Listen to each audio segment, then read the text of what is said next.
Good evening, Mr. Allexworth. This is Jimmy Woods doing my informative speech on alternative energy sources for Southern Crescent Technical College. Good evening, everyone. I'm Jimmy Woods. Tonight I'm going to take a little bit of your time and talk to you about alternative energy sources. A substantial part of the problem with our current economy is our reliance on fossil fuels to provide our forms of energy for our vehicles and also for the massive generators that power our homes and our businesses and things. So I'm going to talk to you tonight about 4 great options for replacing that reliance on fossil fuels. The first one I'm going to talk to you about tonight is wind turbine energy. As you see here in the picture, these are wind turbines.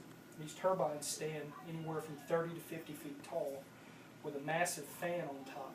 Essentially what happens is the wind blows by, turns the fan, which in turn turns motors inside the shaft of the turbine, and down in the bottom it's harnessed as energy and stored in batteries and then released into the local power grid to power homes and stuff in the area.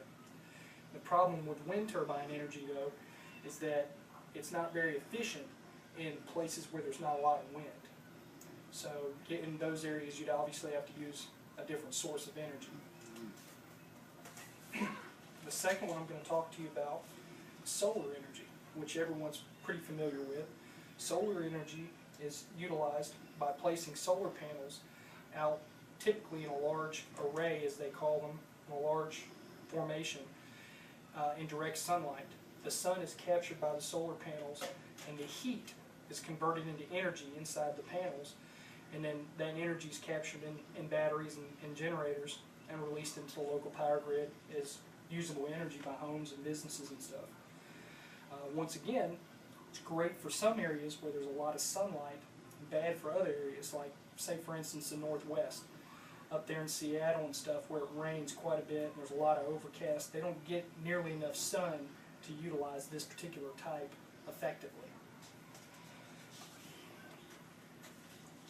The third type I'd like to talk to you about is hydroelectric, which I'm sure a lot of you have seen hydroelectric dams. That's a pretty common version of hydroelectric power. Basically what happens is water is released from the upper area here where it's kept at a higher level by the dam. It's released down through these channels, which are called sluices, at the bottom of which the water rushes over a turbine, spinning it, which generates power. That power is then stored in batteries and released into the local power grid just like the other forms. Very good where there's rivers, lakes, streams, things like that, where there's a constant water source. An alternative form of hydroelectric power, something they're starting to try out now, is offshore hydroelectric power, where they're building basically a massive platform off the continental coast out in the ocean, the Pacific and the Atlantic, and instead of power running through sluices like this, it's generated by harnessing the tides. So that's a very interesting form too. The last one I'd like to talk to you about is geothermal. Geothermal power is created by drilling a shaft down into the crust of the earth and then injecting water down, which is converted to steam by the intense heat down there.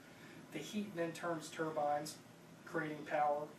Once again, reusable, renewable power back into the energy grid. So if any of you have any questions or anything, I'd be happy to answer them now. Otherwise, for more information, feel free to check out either one of these 2 great websites, www.altenergy.com or www.saveenergy.org. Thank you very much for your time. Have a great night.